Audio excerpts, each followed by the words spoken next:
Today we have 49er Day. We get to experience what the 49ers did. At Arroyo, our Mustangs struck gold as they caught a glimpse of life during the California Gold Rush at 49er Day.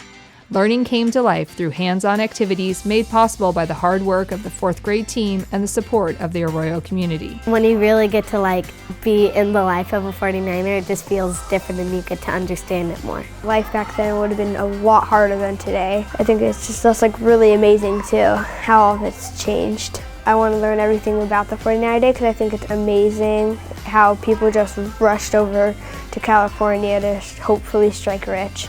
A lot of stuff is just different from a normal day of school to 49er Day. It's just amazing. And at Pioneer, students are supported by a unique tutorial model.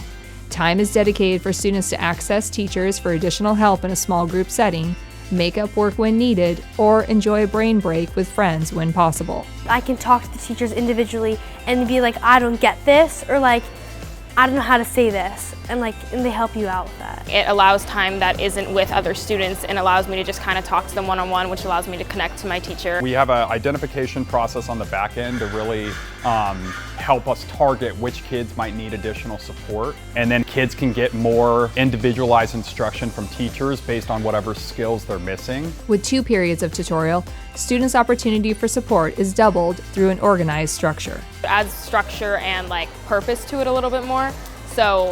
And having A and B gives me 2 options to where I want to go, so I can do that first one where I need to be academic and finish up my schoolwork, and then have the second one where I can take a little break and just kind of hang out. At Legacy Magnet Academy, students refine their presentation and communication skills through activities inside and outside the classroom, including practicing improv through the comedy sports team. Having an opportunity to see these students kind of acting goofy and silly in front of an audience can sort of open them up to be a little bit more comfortable around people. For the students in the club, it provides a chance to connect and sort of learn about teamwork a lot, so that helps too. It makes you more used to speaking in front of a crowd, helps you be calm and think rationally. Everybody brings their own ideas to the table, and it's really fun to work with other people that haven't really done this before. So. Knowing how to present myself both in front of an audience and then knowing how to sort of make decisions on the spot is a really valuable skill that I've learned in comedy sports. We are TUSD! This is us!